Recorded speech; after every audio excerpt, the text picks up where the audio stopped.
మన తెలుగు సంస్కృతి ఛానల్కి స్వాగతం.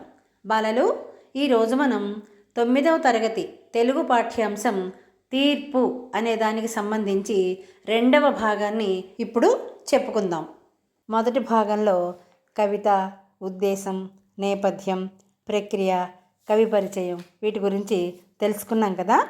ఈ భాగంలో పద్యాలు, ప్రతిపదార్థాలు అంటే కఠిన పదాలకు అర్థాలు, భావాలు వీటి గురించి తెలుసుకుందాం.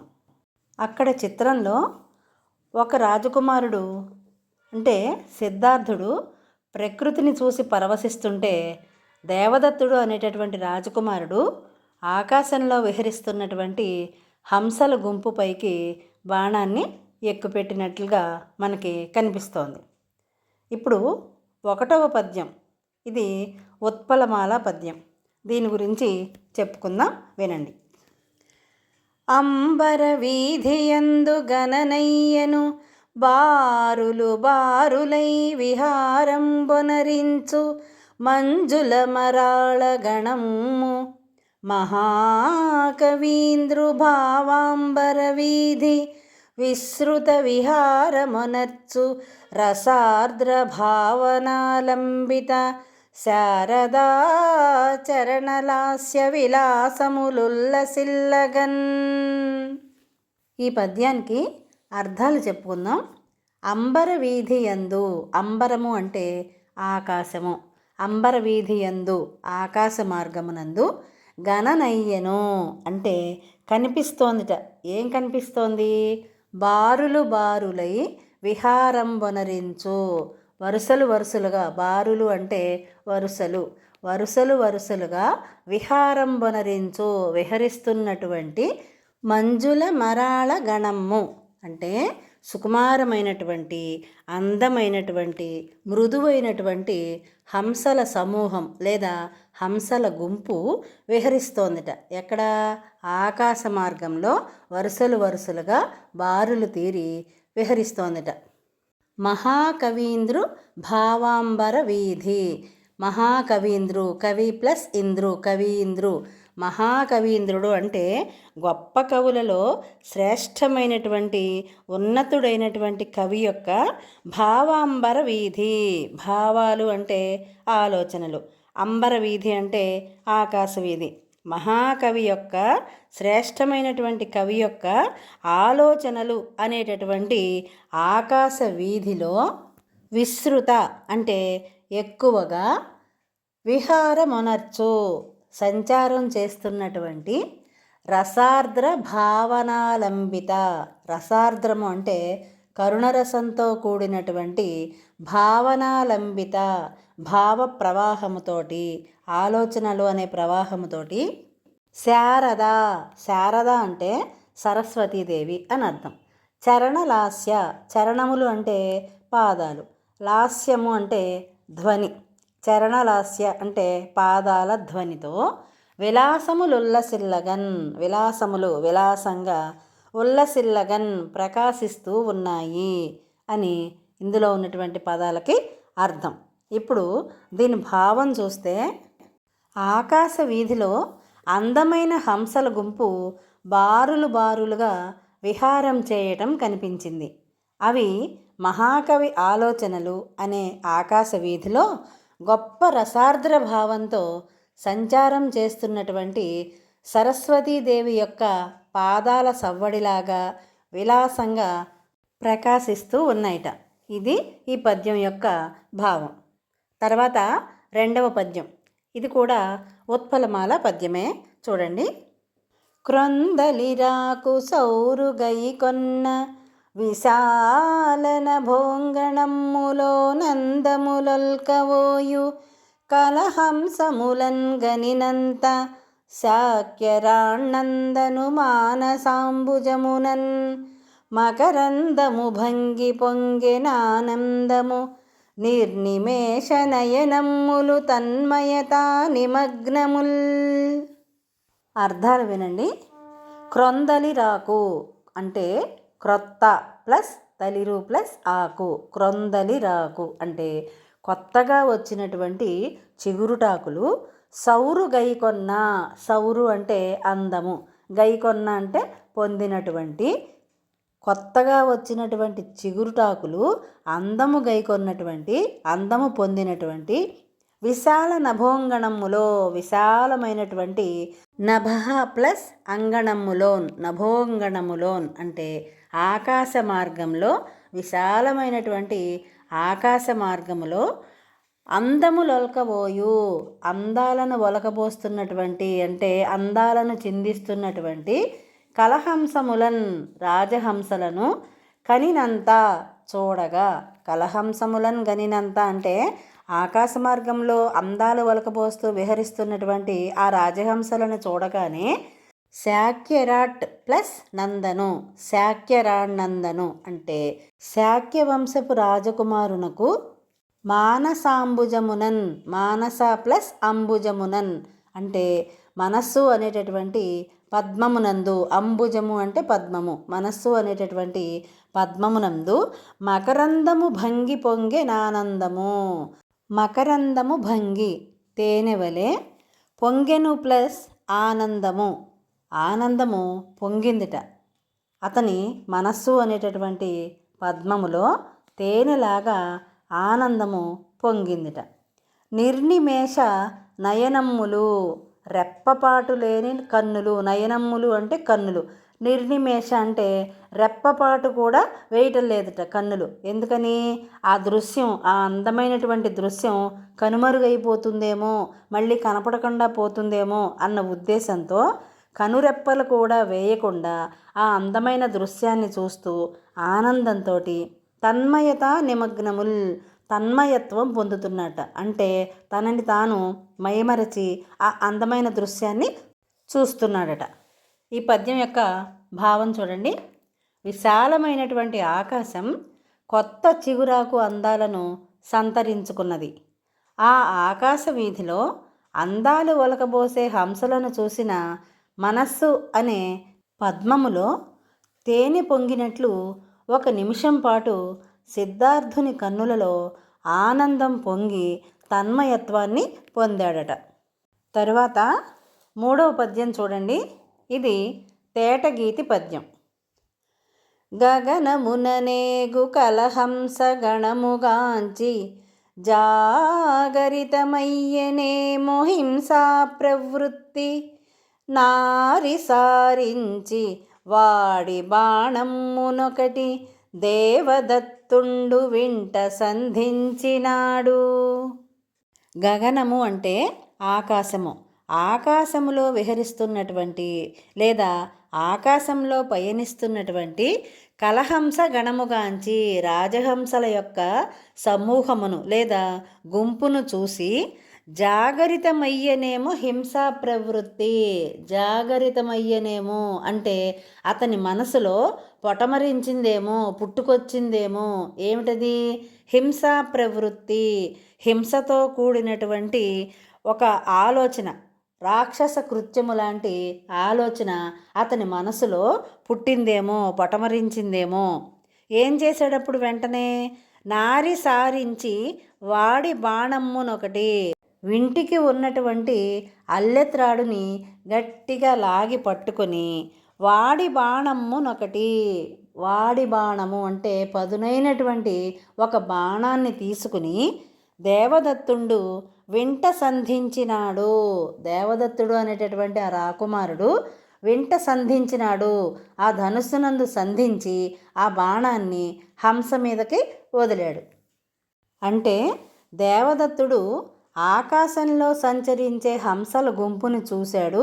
అతడి మనస్సులో హింసా ప్రవృత్తి అనేది పొటమరించిందిట. ఒక పదునైన బాణాన్ని తీసి ఆ హంసల గుంపుపైకి వదిలాడు అని ఈ పద్యం యొక్క భావం. ఇప్పుడు 4వ పద్యం. ఇది ఉత్పలమాల పద్యం. చూడండి. క్రూర కఠోర బాణమునకున్ బలియై కలహంసరాజు క్రేంకారము సేయుచున్బడే నఖండ దయానిధి పాద సన్నిధిన్ ఘోర మునీంద్ర శాపమునకున్ గురి అయి గగనాంతరాళ సంచారము దక్కి వారి నిధి జారు శశాంకుని జ్ఞప్తికెత్తుచున్. క్రూర కఠోర బాణమునకున్ బలియై. క్రూరమైనది అంటే కనికరము లేనిది, జాలి లేనిది అని అర్థం. కఠోర అంటే దయలేనిది. బాణమునకున్ బలియై. క్రూరమైనటువంటిది, కఠోరమైనటువంటిది, దయ జాలి అనేటటువంటి గుణాలు ఏవి కూడా లేనటువంటి ఆ బాణానికి బలి అయి, బాణపు దెబ్బ తగిలినదై, కలహంస రాజు రాజహంస క్రేంకారము సేయుచున్ బడే. క్రేంకారము ప్లస్ చేయుచున్, క్రేంకారము సేయుచున్ అంటే బాధతో విలవిలలాడుతూ అరుస్తూ. ఇక్కడ సేయుసున్ బడెన్ ప్లస్ అఖండ దయానిధి అని సంధి విడగొట్టుకోవాలి. బడెన్ ప్లస్ అఖండ అని వస్తుంది. అఖండ దయానిధి అంటే అనంతమైనటువంటి దయ కలిగిన వాడైనటువంటి పాద సన్నిధిన్ అంటే పాదముల దగ్గర. సన్నిధి అంటే సమీపము లేదా దగ్గర. పాద సన్నిధిన్ అంటే పాదముల దగ్గర. పడెను ఎవరు? హంస బాధతో వెలవెలలాడుతూ క్రేంకారము చేస్తూ పాదముల దగ్గర. ఎవరి పాదముల దగ్గర? అఖండ దయానిధి అయినటువంటి అనంతమైనటువంటి దయ కలిగిన వాడైనటువంటి సిద్ధార్థుడి దగ్గర పడిందిట, పాదాల దగ్గర పడింది. ఘోర మునీంద్ర శాపమునకున్ అంటే ఘోర అంటే భయంకరమైనటువంటి మునీంద్ర, ముని ప్లస్ ఇంద్ర, మునీంద్ర, మునీంద్రుని యొక్క శాపమునకున్ శాపానికి గురి అయినటువంటి గగనాంతరాళ సంచారము దక్కి.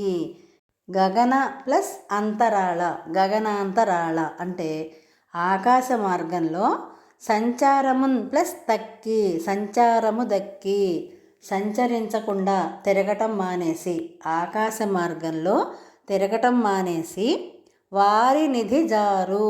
వారి నిధి అంటే సముద్రం, వారి నిధి అంటే సముద్రం, జారు అంటే పడినటువంటి, వారి నిధి జారు అంటే సముద్రంలో పడినటువంటి శశాంకుని. శశాంకుడు అంటే చంద్రుడు. జ్ఞప్తికెత్తుచున్, జ్ఞప్తికి ప్లస్ ఎత్తుచున్, జ్ఞప్తికెత్తుచున్ ఆ చంద్రుడు గుర్తుకు వస్తున్నాడు, జ్ఞాపకం వస్తున్నాడు అని అర్థం. భావం చూడండి. కఠోరమైన బాణం దెబ్బ తగిలి ఒక హంస క్రేంకారం చేస్తూ అనంతమైన దయకలవాడైనటువంటి సిద్ధార్థుని యొక్క పాదాల చెంత పడిపోయింది. దీన్ని చూస్తుంటే అత్రిముని కోపానికి గురై సముద్రంలో పడిపోయిన చంద్రుడు జ్ఞాపకం వస్తున్నాడు అని దీని భావం. ఇక్కడ ఒక చిన్న సవరణ. ఎందుకంటే అత్రి మహాముని కోపానికి గురై సముద్రంలో పడిపోయిన చంద్రుడు జ్ఞాపకం వస్తున్నాడు అని ఇచ్చారు కదా. ఇక్కడ చంద్రుడికి శాపం పెట్టింది, చంద్రుడి మీద కోపగించుకున్నది అత్రి మహాముని కాదు. నిజానికి దూర్వాస మహామునికి చంద్రుడి మీద కోపం వచ్చి శాపం పెట్టాడు. అదేంటో ఒకసారి ఇప్పుడు చూద్దాం. దూర్వాస మహర్షి లోక సంచారం చేస్తూ అంటే ప్రపంచమంతా తిరుగుతూ మార్గమధ్యంలో అంటే ఆ సమయంలో ఆయన తిరిగేటప్పుడు మార్గమధ్యలో కనపడినటువంటి ఒక విద్యాధర కాంత చేత ఉన్న ఒక పుష్పమాలను పుచ్చుకొనెను. విద్యాధర కాంత అంటే ఎవరు? దండలు ధరించి ఆకాశంలో సంచరిస్తూ ఉండేటటువంటి ఒక యక్ష జాతికి కానీ గంధర్వ జాతికి కానీ చెందినటువంటి స్త్రీలు.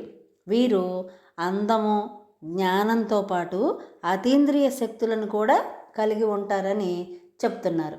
అలాంటి విద్యాధర కాంత చేత ఉన్నటువంటి ఒక పూలమాలని ఈయన తీసుకున్నట్ట. తీసుకుని అక్కడ నుంచి ఇంద్రలోకానికి వెళ్ళి ఉద్యానవనంలో విహరిస్తున్నటువంటి ఇంద్రుడికి ఆ విద్యాధర కాంత దగ్గర తీసుకున్నటువంటి పూలదండని ఇస్తాడు. అప్పుడు ఇంద్రుడు ఏం చేస్తాడు? తన వాహనమైనటువంటి ఐరావతం అనే ఏనుగు మీద ఆ దండని విసిరివేస్తాడు. ఇష్టం లేనట్లుగా నిర్లక్ష్యంగా ఏనుగు మీదకి ఆ దండను విసిరేసరికి ఆ ఏనుగు ఏం చేస్తుంది, ఆ కాళ్ళ కింద వేసి తొక్కేస్తుంది ఆ దండని. ఆ సమయంలో ఇంద్రునితో పాటు తన పక్కనున్న వాళ్ళందరూ కూడా ఇది చూసి నవ్వుతారు. తాను పూలదండ ఇస్తే ఇలా చేశాడు, నన్ను అవమానించాడు, నిర్లక్ష్యంగా ఉన్నాడు, నేనంటే లెక్క లేకుండా ప్రవర్తించాడు అని చెప్పి కోపోద్రిక్తుడైనటువంటి ఈ దూర్వాస మహర్షి నీ దగ్గర ఉన్న సిరి సంపదలన్నీ సముద్రంలో పడుగాక అని శపిస్తాడట. ఆ సందర్భంలోనే అన్నిటితో పాటు చంద్రుడు కూడా సముద్రంలోకి పడిపోతాడట. అలా సముద్రంలోకి చంద్రుడు ఎలాగైతే పడ్డాడో ఇక్కడ కూడా ఆకాశంలో విహరిస్తున్నటువంటి హంస బాణపు దెబ్బ తగలగానే నేల మీద సిద్ధార్థుని పాదాల చెంత విలవిలలాడుతూ పడిపోయిందిట. దాన్ని దీన్ని కవి పోల్చి వర్ణించి చెప్పారు. తర్వాత 5వ పద్యం. ఇది కంద పద్యం. గిరగిర దిరుగుచు నరచుచు ధరణి స్థలి గూలి సోలి తడబడు హంసన్ కరుణామూర్తి కనుంగొని బిరబిరజని ఎత్తి చేర్చె ప్రేమాంకమునన్. గిరగిర తిరుగుచు అంటే హంస చుట్టూ తిరుగుతూ. ఇప్పుడు చూడండి, మనం ఏదైనా ఒక వస్తువుని బాగా ఎత్తు మీద నుంచి పైనుంచి కింద పడేస్తున్నాం అనుకోండి, అదేమవుతుంది, గుండ్రంగా తిరుగుతూ తిరుగుతూ కింద పడుతుంది. అలాగే బాణం దెబ్బ తగిలినటువంటి హంస కూడా గిరగిరా తిరుగుచూ అరచుచూ అరుస్తూ, బాధతో అరుస్తూ ధరణి స్థలిగూలి. ధరణి అంటే నేల లేదా భూమి. ధరణి స్థలిగూలి అంటే నేలపై పడి సోలి సొమ్మసిల్లిపోయి తడబడు హంసన్ తత్తరపాటుతోటి తడబాటుతోటి పడిపోయినటువంటి హంసని కరుణామూర్తి కనుంగొని. కరుణామూర్తి అంటే కరుణ కలిగినటువంటి, జాలి దయ కలిగినటువంటి సిద్ధార్థుడు కనుంగొని చూసి బిరబిరచని అంటే గబగబా వెళ్ళి వేగంగా దాని దగ్గరకు వెళ్ళి ఎత్తి చేర్చే ప్రేమాంకమునన్ దానిని హంసని పట్టుకుని ప్రేమాంకమునన్ ప్రేమతో దాన్ని ఒళ్ళోకి తీసుకుని చేర్చే అంటే కూర్చుండబెట్టుకున్నాడు. తన ఒళ్ళోకి తీసుకుని కూర్చుండబెట్టుకున్నాడు ఆ హంసని. బాణం దెబ్బ తగలగానే హంస గిరగిరా తిరుగుతూ బాధతో అరుస్తూ వాలిపోయి నేలపై పడి గజగజలాడుతోంది. కరుణామూర్తి అయినటువంటి సిద్ధార్థుడు ఇది చూచి బిరబిరా వెళ్ళి దానిని ఎత్తుకొని ప్రేమతో తన ఒళ్ళో కూర్చుండబెట్టుకున్నాడు అని ఈ పద్యం యొక్క భావం. 6వ పద్యం ఉత్పలమాల పద్యం. రెక్కలు దువ్వి వీపు సవరించి పదమ్ముల కుంటుదీర్చి లేజెక్కిలి చక్కదిద్ది సరిచేసి తనూలత ప్రేమ పూర్ణముల్ వాక్కులు పల్కుచున్ దిగులు వాపుచు ముద్దుల బుజ్జగించుచున్ మక్కువ మీర గౌతమ కుమారుడు లాలన చేసే హంసమున్. రెక్కలు దువ్వి అంటే హంస యొక్క రెక్కలను చేతితో నిమురుతూ దాని బాధ పోగొట్టడం కోసం అన్నమాట. వీపు సవరించి దాని వీపును కూడా సవరిస్తూ పదమ్ముల కుంటు తీర్చి, పదమ్ములు అంటే పాదాలు, పాదాల యొక్క కుంటు తీర్చి దాన్ని కూడా చేతితో ఆ పాదాలను నిమురుతూ తుడుస్తూ లేజెక్కిలి చక్కదిద్ది, లేజెక్కిలి అంటే లేత చెక్కిళ్లను నిమురుతూ సరిచేసి తనూలత, తనూలత అంటే లత వంటి శరీరము, తనువు అని అర్థం.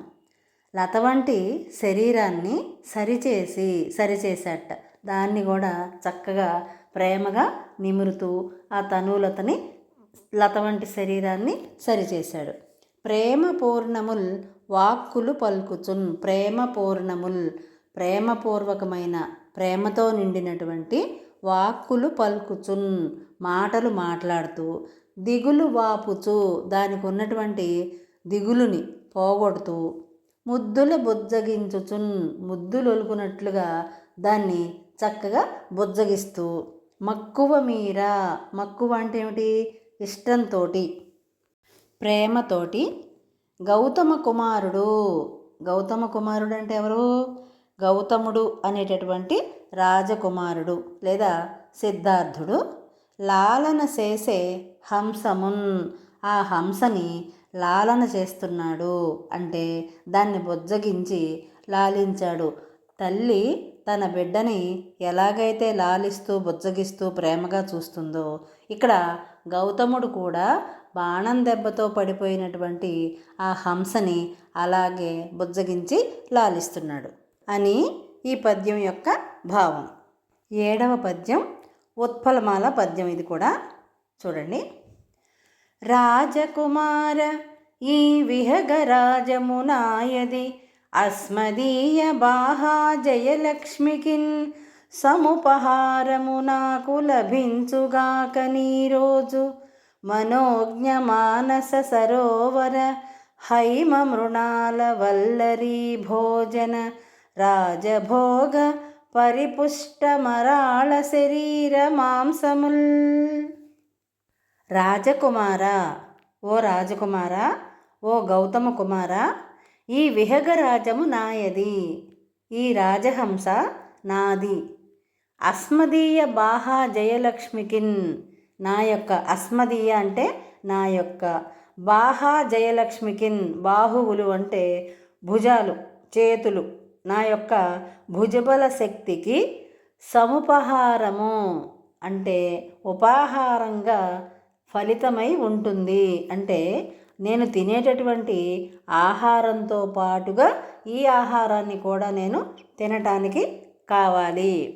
నాకు లభించుగాక, ఇది నాకు కావాలి, నాకే చెందవలసి ఉంటుంది. ఈరోజు అంటే ఈరోజు, మనోజ్ఞ అంటే మనోహరమైనటువంటి, మానస సరోవర మానస సరోవరంలో ఉండేటటువంటి, హైమ అంటే బంగారపు వర్ణము కలిగినటువంటి, మృణాల వల్లరి తామర తూడులను, భోజన భోజనం చేసి అంటే భుజించి, రాజభోగ పరిపుష్ట రాజభోగములతో బలిసినటువంటిది అయినటువంటి పుష్టిగా ఉన్నటువంటి, మరాళ శరీర మాంసముల్ మరాళము హంస యొక్క శరీర మాంసముల్ ఈ శరీర మాంసాన్ని ఈరోజు నేను ఉపాహారంగా భుజించాలి అని రాజకుమారుడు దేవదత్తుడు అంటున్నాడు సిద్ధార్థతోటి. సిద్ధార్థుడితోటి దేవదత్తుడు ఏమంటున్నాడు? ఓ రాజకుమారా, ఈ హంస నా భుజశక్తికి ఫలితం. అందమైన మానస సరోవరంలో బంగారు వర్ణం గల తామర కాడలను భుజించి బాగా బలిసి ఉన్నది. ఈ హంస మాంసం నాకే చెందుతుంది అని అన్నాడు దేవదత్తుడు. తర్వాతది కూడా ఉత్పలమాల పద్యం చూడండి. ఎక్కడనో జనించి పరమేశ్వరుడిచ్చిన గాలి పీల్చి, వేరొక్కరి జోలికేగక ఏదో భుజించి, సరోవరాలలో గ్రుక్కెడు నీళ్లు గ్రోలి, వినుత్రోవలనేగెడు రాజహంసపై రక్కసి బుద్ధి సెల్లునే, మరాళ మరాళ శరాగ్నులోర్చునే. ఎక్కడనో జనించి, అది ఏ ప్రదేశంలోనో పాపం పుట్టింది. పరమేశ్వరుడిచ్చిన గాలి పీల్చి, పరమేశ్వరుడు పరమ ప్లస్ ఈశ్వరుడు, పరమేశ్వరుడు ఇచ్చినటువంటి గాలిని పీల్చుకుంటూ ప్రాణవాయువుని పీలుస్తూ, వేరొక్కరి జోలికేగగా ఇతరుల జోలికి వెళ్లకుండా, ఏదో భుజించి తనకి దొరికిన దాన్ని తిని భుజిస్తూ, సరోవరాలలో గ్రుక్కెడు నీళ్లు గ్రోలి సరస్సులలో ఉన్నటువంటి నీళ్లని తాగుతూ, వినుత్రోవల నేగెడు రాజహంసపై ఆకాశ మార్గంలో వెళ్ళుచున్నటువంటి రాజహంసపై, వినుత్రోవలు అంటే ఆకాశ మార్గం అని అర్థం. ఆకాశ మార్గంలో వెళుతున్నటువంటి ఆ రాజహంసపై రక్కసి బుద్ధి సెల్లునే, రాక్షస ప్రవృత్తిని చూపించటం చెల్లుతుందా? న్యాయమేనా?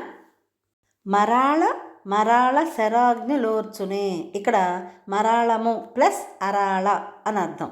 మరాళము అంటే హంస, అరాళ అంటే వంపులు తిరిగినటువంటి శరాగ్నులోర్చునే. శర ప్లస్ అగ్నులు, శరాగ్నులు. శరాగ్నులని ఓర్చుకుంటుందా, సహించగలదా అంటే దాని శరీరం సుకుమారంగా ఉంటుంది కదా, అగ్ని వంటి బాణం దెబ్బలని సహించగలదా అని అడుగుతున్నాడు. ఎక్కడనో జన్మించి పరమేశ్వరుడిచ్చినటువంటి గాలిని పీల్చి ఇతరుల జోలికి వెళ్లకుండా ఏదో తనకు దొరికినది భుజించి సరస్సులలో ఉన్నటువంటి నీళ్లని త్రాగి ఆకాశ మార్గంలో వెళ్లే రాజహంసపై నీ రాక్షస బుద్ధి చెల్లుతుందా? వంపులు తిరిగిన అగ్ని వంటి బాణాలను హంస ఓర్చుకోగలదా అని సిద్ధార్థుడు దేవదత్తుడిని ప్రశ్నిస్తున్నాడు. 9వది చంపకమాల పద్యం. గిలగిల మందువే యొరులుగిచ్చిన కాలికి ముల్లు గ్రుచ్చినన్ విలవిల కొట్టుకొందువటే, నీవలె జీవులు కావే హింసకున్ ఫలితము బాధయే గద, ప్రపంచములోని సమస్త జీవులందలరెడు ప్రాణమొక్కటె గదా, తగునయ్య వృధా వ్యధా క్రుధల్. గిలగిల మందువే యొరులుగిచ్చిన. ఒరులు అంటే ఇతరులు, పరాయి వాళ్ళు. ఎవరైనా నిన్ను గిచ్చినట్లయితే, గిల్లినట్లయితే గిలగిల మందువే విలవిలలాడిపోతావు కదా. కాలికి ముళ్ళు గ్రుచ్చినన్ విలవిల కొట్టుకొందువటే అంటే ఇక్కడ కొట్టుకొందువటే, ఇక్కడ సంధి, కొట్టుకొందువు ప్లస్ అటే అని అర్థం. నీ కాలికి ముళ్ళు గుచ్చుకుంటే విలవిలలాడిపోతావు కదా, బాధతోటి ఏడుస్తావు కదా. అటే అంటే అలాగే, అదేవిధంగా నీవల జీవులు కావే, మిగిలిన జీవులు కూడా నీవలనే కదా. హింసకున్ ఫలితము బాధయే కదా. నువ్వు గనక హింస పెడితే, ఎదుటి జీవులని చంపితే దానివల్ల వచ్చే ఫలితం కూడా బాధే కదా, బాధే వస్తుంది కదా మనకి కూడా. ప్రపంచములోని సమస్త జీవులం దలరెడు ప్రాణమొక్కటి కదా. ఈ లోకంలో, ఈ ప్రపంచంలో ఉన్నటువంటి సమస్త జీవులను, అన్ని జీవులలో కూడా అలరెడు అంటే ప్రకాశించేటటువంటి ప్రాణం ఒక్కటే కదా. ప్రాణం ఒక్కటే కదా అంటే నా ప్రాణం లాంటిదే నీ ప్రాణం, నీ ప్రాణం లాంటిదే నా ప్రాణం, అందరి ప్రాణము కూడా ఒకటే కదా. తగునయ్యా, ఇలాంటివి నీకు సరిపోతాయా? ఇలాంటి పనులు నువ్వు చెయ్యొచ్చునా? నీకు తగునా? వృధా వ్యధ క్రుధల్. వృధా అంటే అనవసరమైనటువంటి, పనికి రానటువంటి. వ్యధ అంటే బాధలు, చింతలు. క్రుధల్ కోపాలు. తగునా నీకు? అనవసరమైనటువంటి ఈ బాధలు, కోపాలు నీకు తగునా అని సిద్ధార్థుడు దేవదత్తుడిని ప్రశ్నిస్తున్నాడు. ఇక్కడ దీని భావం చూడండి.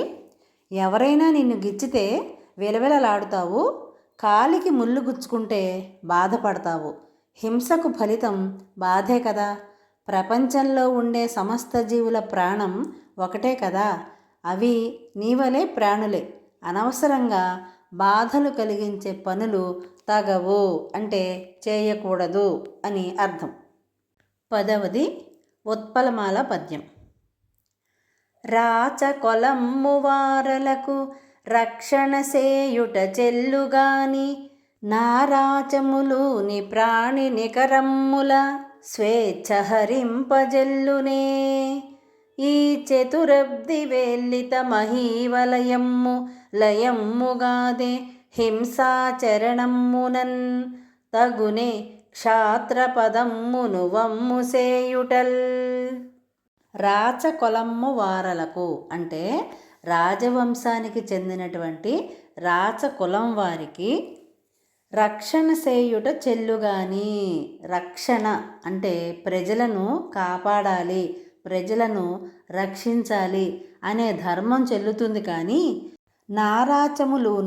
నారాచములు అంటే బాణములు, బాణాలని చేత పట్టుకుని ప్రాణి నికరమ్ములా జీవుల యొక్క స్వేచ్ఛ, వాటికి ఉన్నటువంటి ఆ జీవులకు ఉన్నటువంటి స్వేచ్ఛని, స్వతంత్రతని హరింపజల్లునే.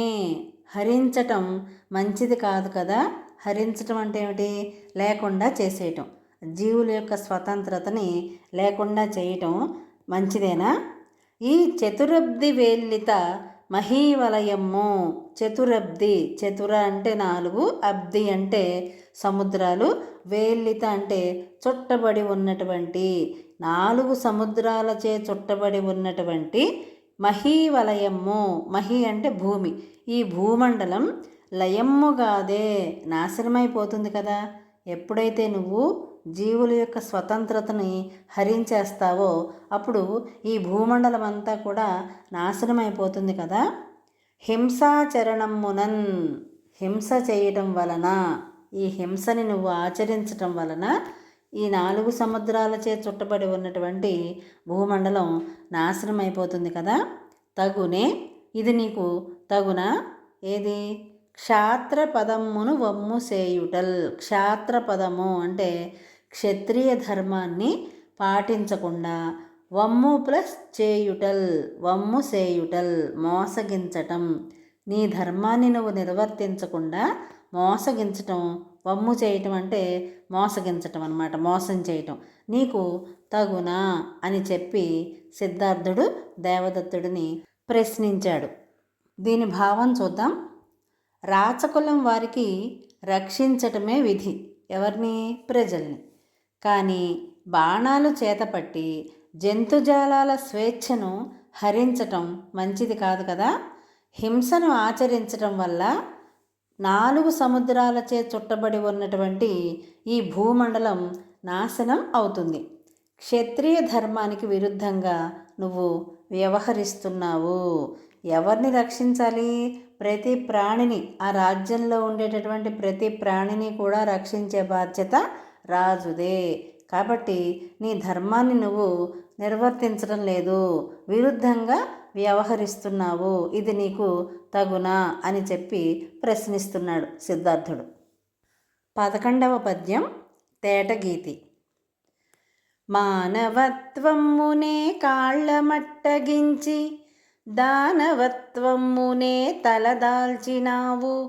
స్వస్తి చెప్పితివేమి సౌజన్యమునకు, స్వాగతము సంగీతేమి దౌర్జన్యమునకు. మానవత్వమునే అంటే తోటి మనిషికి సహాయం చేయటం, చేతనైనటువంటి సహాయాన్ని అందించటం, దాన్నే మానవత్వం అని అంటారు. మానవత్వంనే కాళ్ళ మట్టగించి, కాలదన్ని అంటే లేకుండా చేసుకుని, మానవత్వం అనే దాన్ని లేకుండా చేసుకుని, దానవత్వమునే, దానవత్వం అంటే ఏమిటి అర్థం ఇక్కడ? దౌర్జన్యం, రాక్షసత్వం అనేదాన్ని, మానవత్వాన్ని వదిలేసి రాక్షసత్వాన్ని తలదాల్చినావు, తలకెత్తుకున్నావు. స్వస్తి చెప్పితివేమి సౌజన్యమునకు. సౌజన్యము అంటే మంచితనం. మంచితనానికి స్వస్తి చెప్పితివేమి అంటే దాన్ని వదిలిపెట్టేశావా, మంచితనాన్ని వదిలిపెట్టేశావా. స్వాగతమొసంగితేమి దౌర్జన్యమునకు.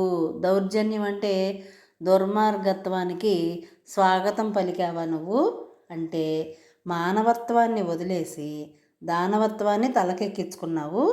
అలాగే మంచితనాన్ని వదిలిపెట్టేసి దౌర్జన్యానికి స్వాగతం పలుకుతున్నావు అని అంటున్నాడు సిద్ధార్థుడు దేవదత్తుడితోటి.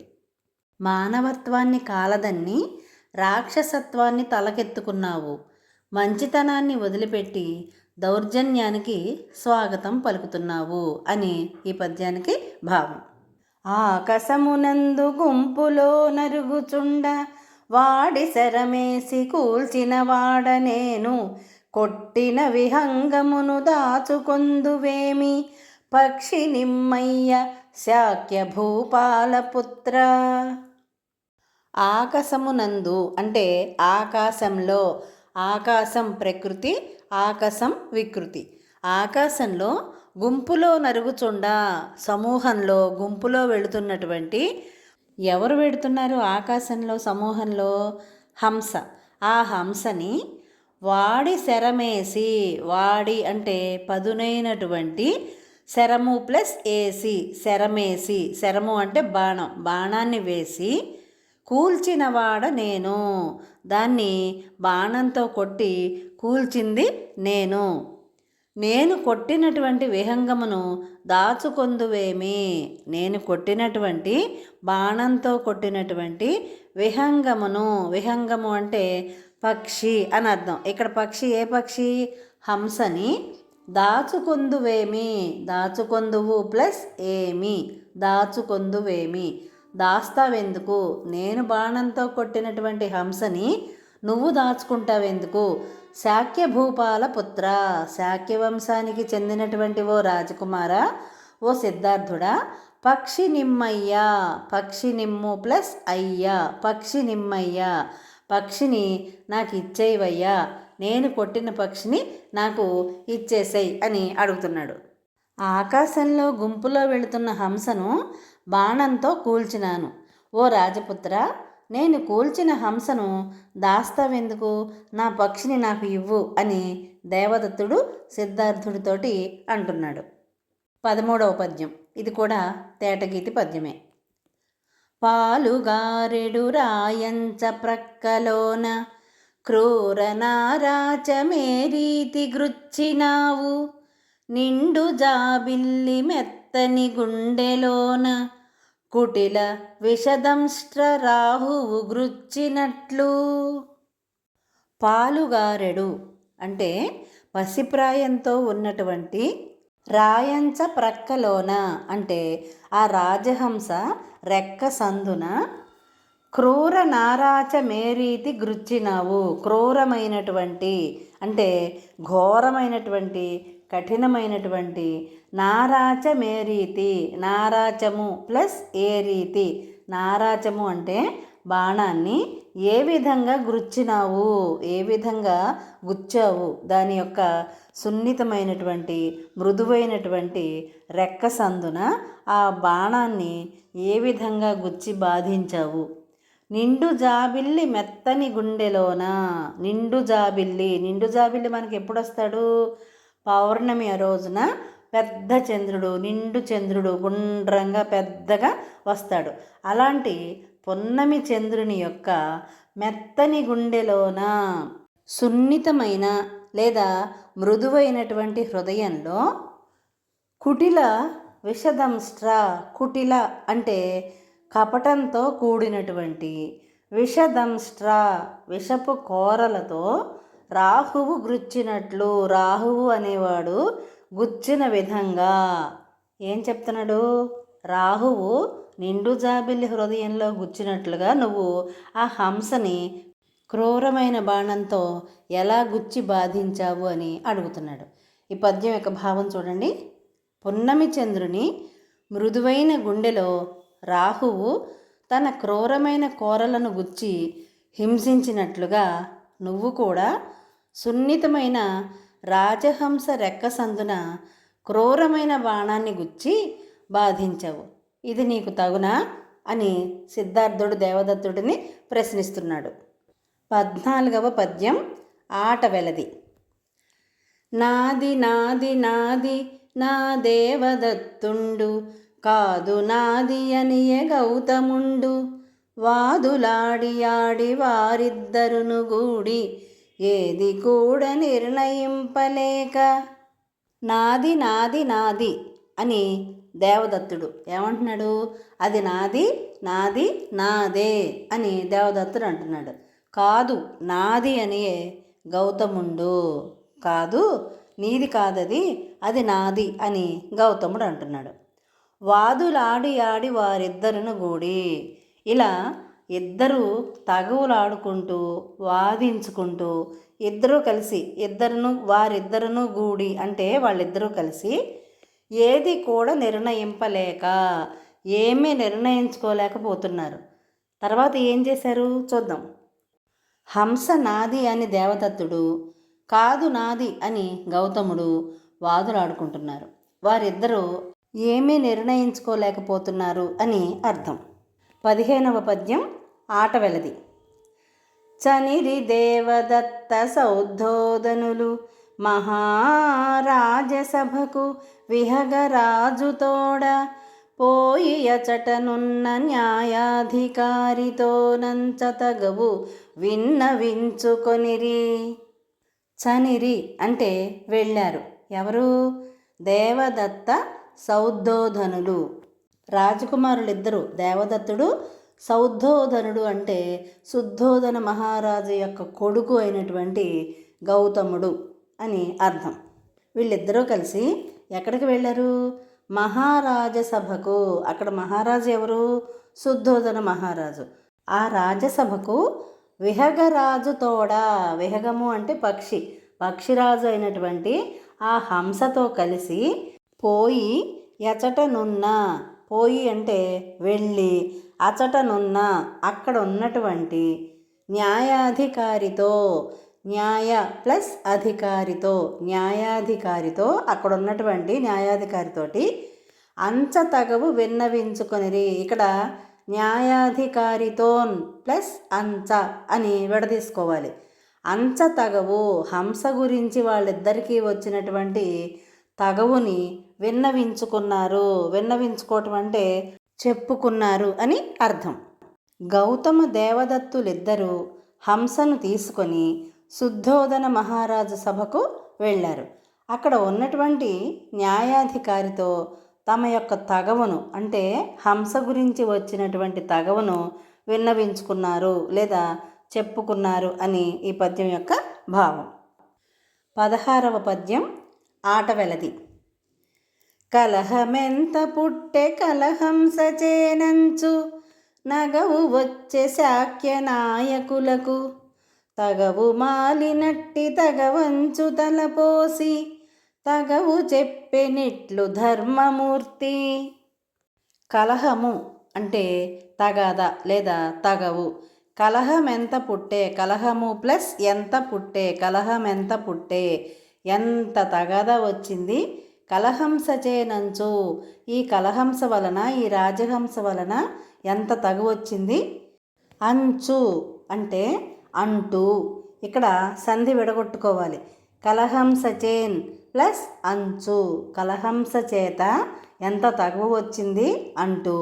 నగవు వచ్చే, నవ్వు వచ్చిందిట. ఎవరికి కలహం వచ్చింది? శాక్య నాయకులకు.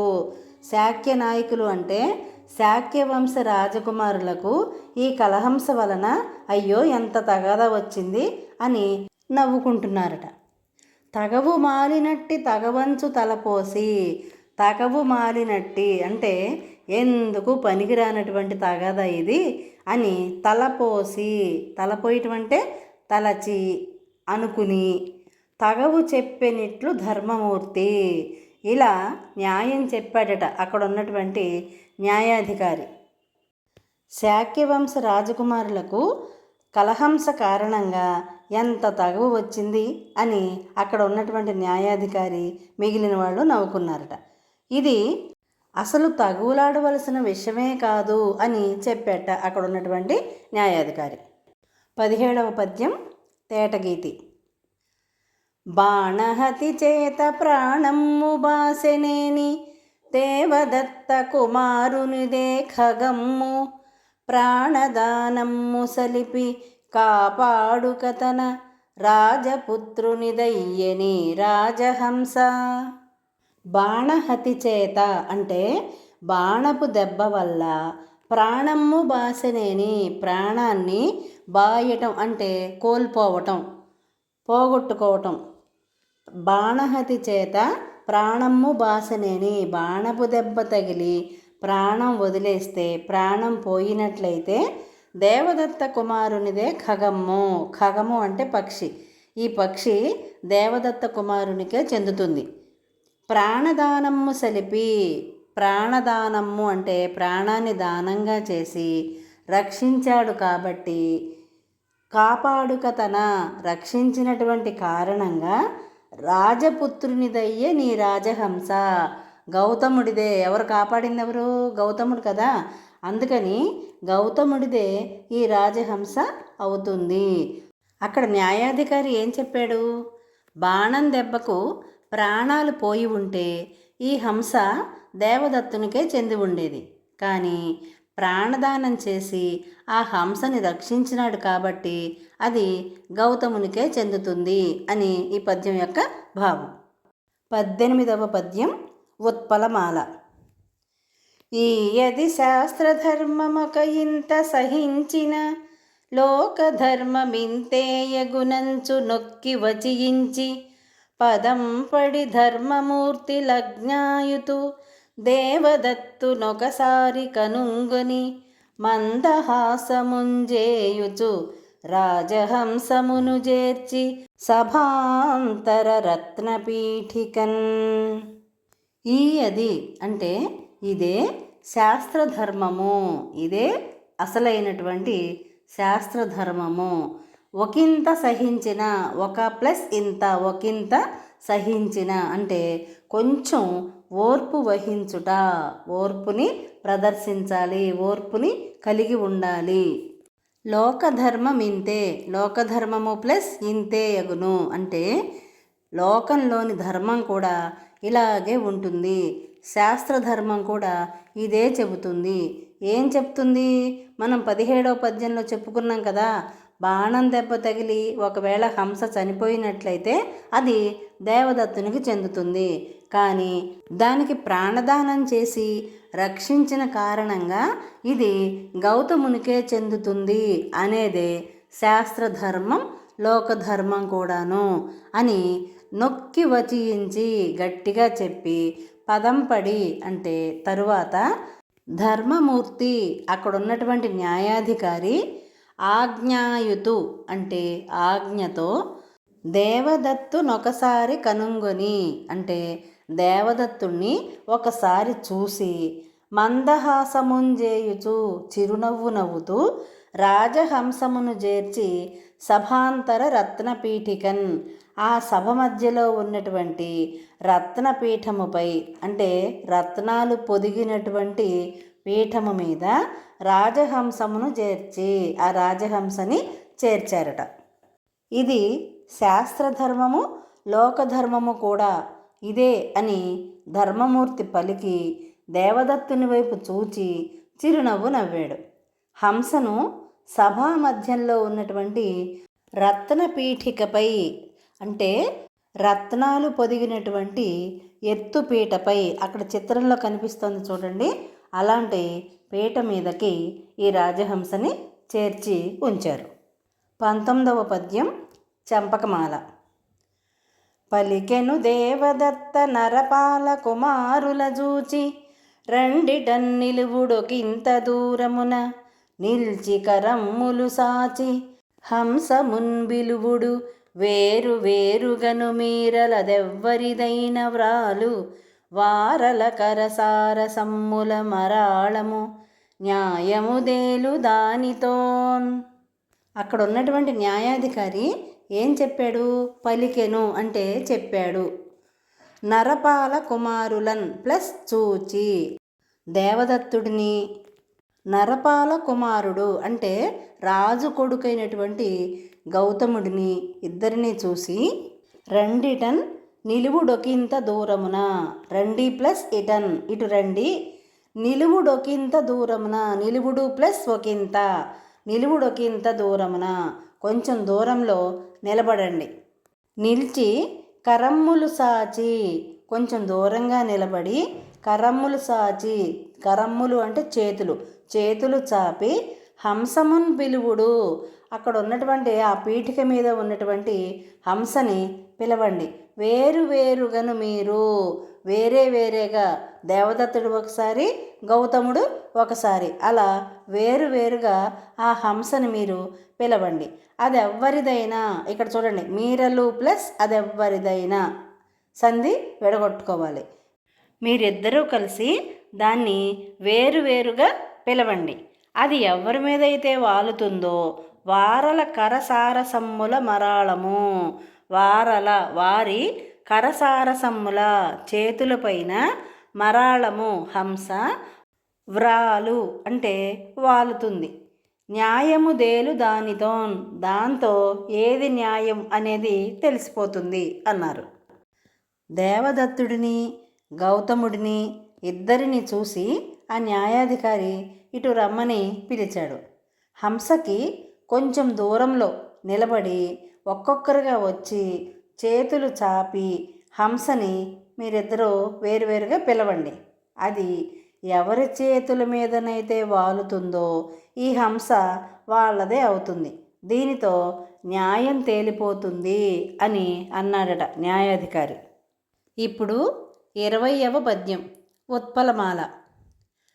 అంతట ప్రాడ్వివాకవరులాడిన మాటకు దేవదత్తుడత్యంతము సంతసించి కలహంసమునుంచిన రత్నపీఠికల్లంతన నిల్చి పిల్చె ఖగమా ఇటురా ఇటురాయటంచు విభ్రాంత మనమ్ముతో కటుకరమ్ములతో చెటుల స్వరమ్ముతో.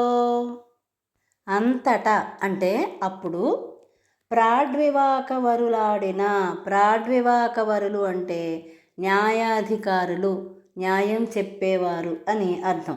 ఆడిన మాటకు న్యాయాధికారులు మాట్లాడినటువంటి మాటకు దేవదత్తుడు ప్లస్ అత్యంతము, దేవదత్తుడు అత్యంతము, అతి ప్లస్ అంతము, అత్యంతము చాలా సంతసించి, న్యాయాధికారులు మాట్లాడిన మాటకు చెప్పిన మాటకు దేవదత్తుడు చాలా సంతోషపడిపోయి కలహంసము నుంచిన ఆ రాజహంసను ఉంచినటువంటి రత్నపీఠిక ప్లస్ అల్లంతన రత్నపీఠికకు కొద్ది దూరంలో నిలిచి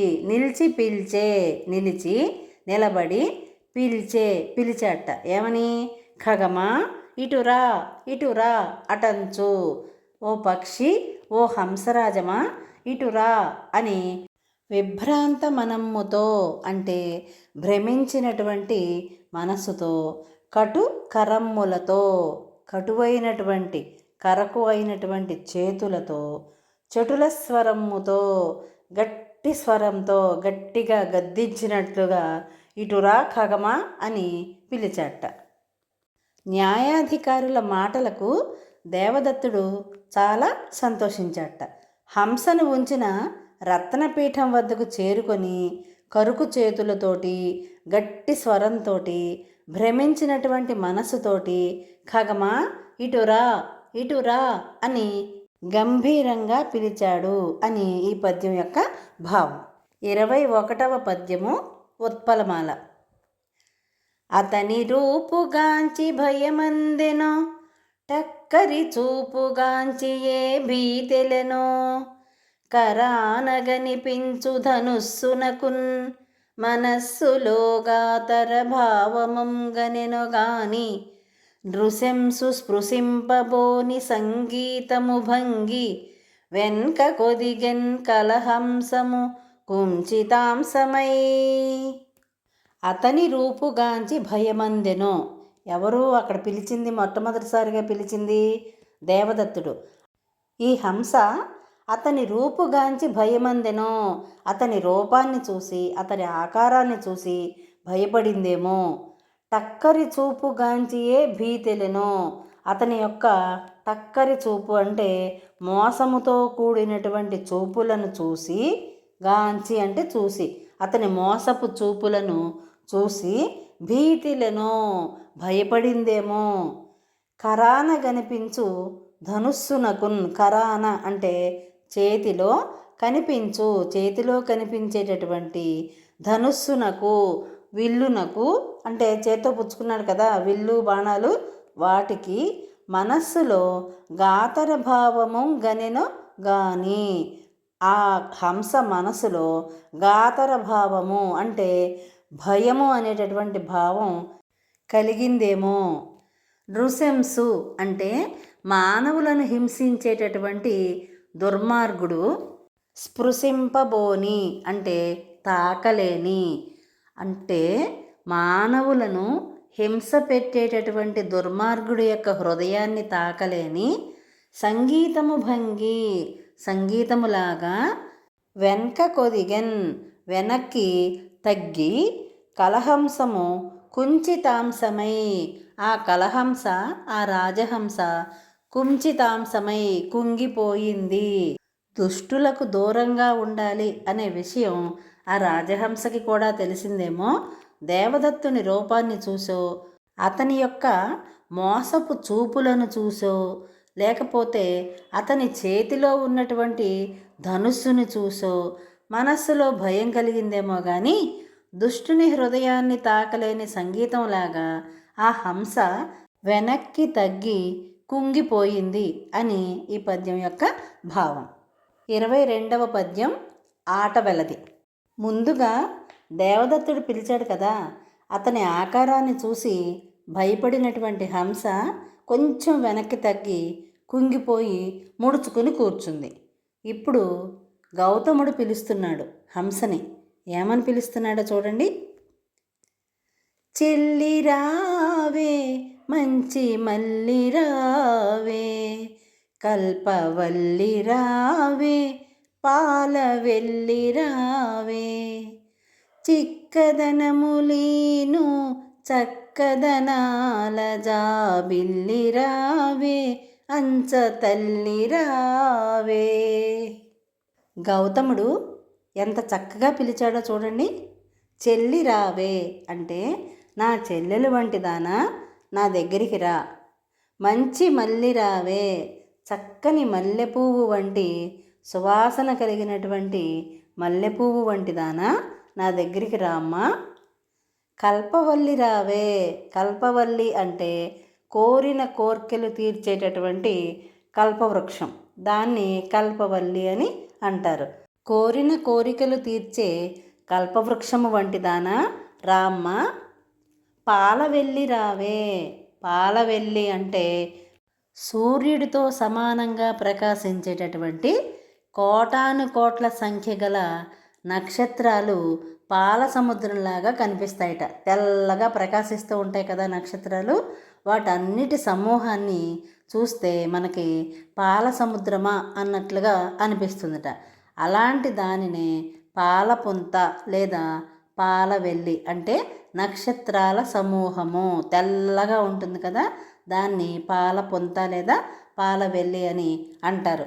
అక్కడ హంస కూడా తెల్లగా ఉంది కాబట్టి పాలవెల్లి అని చెప్పి గౌతముడు దాన్ని పిలిచాడు.